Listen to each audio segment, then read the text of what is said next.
Monday, 13th January 2020, the third edition of FIMM's Code of Ethics came into force.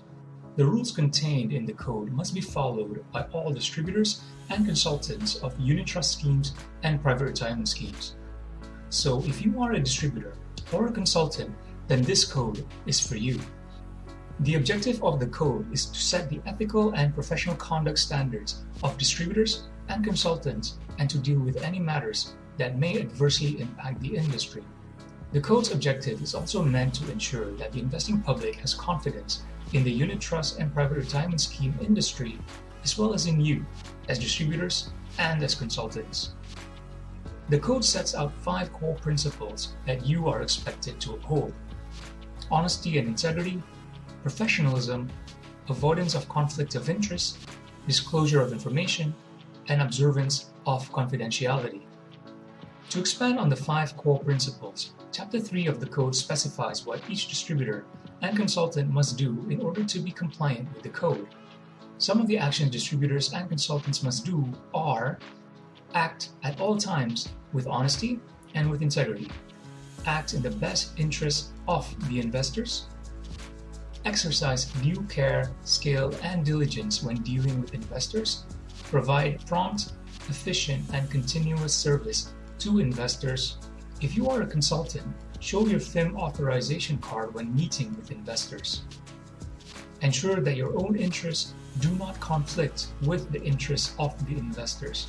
But if a conflict of interest cannot be avoided, you must give priority to the investors' interests.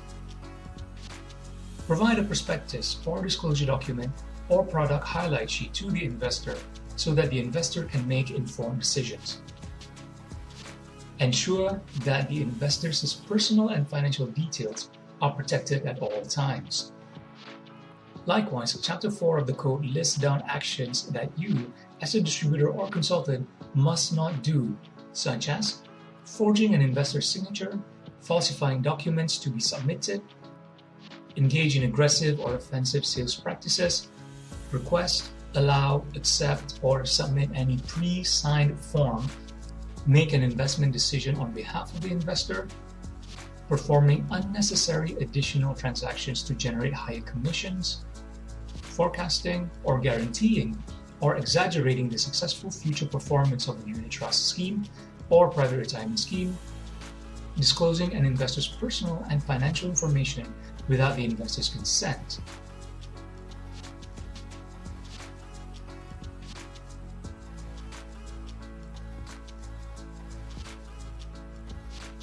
The provisions we shared here are not everything in the code. There are more, and you should familiarize yourself with them. It is very important that you, as distributors and as consultants, comply with FIMM's Code of Ethics. Non-compliance is a misconduct, and there could be a disciplinary action against you. As mentioned before, the objective of the code is to set the ethical and professional conduct standards in order to ensure that the investing public has confidence in the unit trust scheme and private retirement scheme industry. If we are not ethical, investors will not trust us and they will not invest with us.